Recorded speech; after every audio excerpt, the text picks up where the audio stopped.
컨디션에 따라서 컨디션이 좋으면 또 좀 좋아지기도 하고 컨디션이 나쁘면 나빠지기도 하고 또 건선에 대한 기본 피부과적인 치료가 굉장히 중요한데 혈액과 지방세포를 추출해서 줄기세포를 확보하였고 심지어 걷기 힘들었던 부분들이 관절염에 사용되어서 지팡이 없이 걸을 수 있는 분이 생긴다는 얘기도 있고. 안녕하세요, 성형외과 전문의 김영석입니다. 오늘은 줄기세포의 임상적 활용의 한 예로 피부 질환에서의 줄기세포에 대한 얘기를 좀 해볼까 하는데요. 얼마 전 방영된 맥미건에서 또 오해영님의 두피 건선에서도 줄기세포 치료가 사용되었습니다.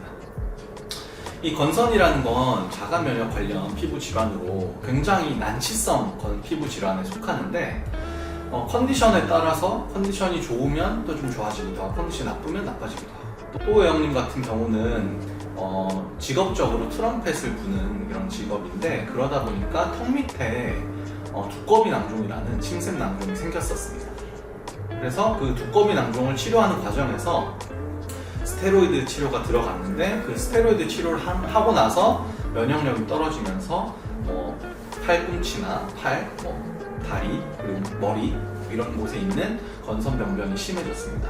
그래서 컨디션 조절이 굉장히 중요하고 면역력에 대한 어떤 것이 중요하고 또 건선에 대한 기본 피부과적인 치료가 굉장히 중요한데 이번에 방송을 하면서 급격히 악화됐었던 두피 병변이 많이 좋아진 것을 우리가 확인할 수가 있었습니다.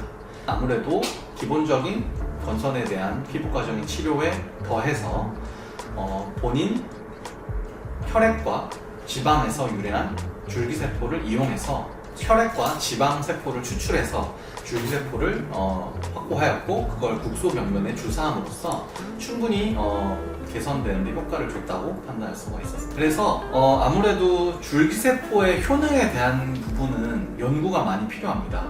곳곳에 정말 효과적인 치료가 많이 소개되고 있고 심지어 걷기 힘들었던 부분들이 관절염에 사용되어서 지팡이 없이 걸을 수 있는 분이 생긴다는 얘기도 있고 또 당뇨가 치료되었다, 고콜레스테롤증, 고지혈증이 치료가 됐다 이런 얘기도 있는데 그런 것들에 대한 임상적 연구에 관한 데이터들이 점점 쌓이고 있고 또 특히 혈액 내 주사가 아닌 국소병변에 대한 주사, 수술 후의 흉터에 대한 개선, 또 흉터 반응에 대한 부드러워지는 어떤 효과, 그리고 피부 병변에 대한 치료 이런 거는 광범위하게 치료가 적용이 되고 있고 또 오해영님의 두피에 있었던 건선병변에서 줄기세포 치료를 해서 꽤 효과적인 유지 효과를 보고 있습니다. 앞으로 계속적인 치료를 하면서 피부 병변에 어떤 개선 효과가 있는지를 계속 모니터링 해야겠지만 충분히 좋은 적용과 임상적 효과를 기대할 수 있지 않을까 생각해 봅니다.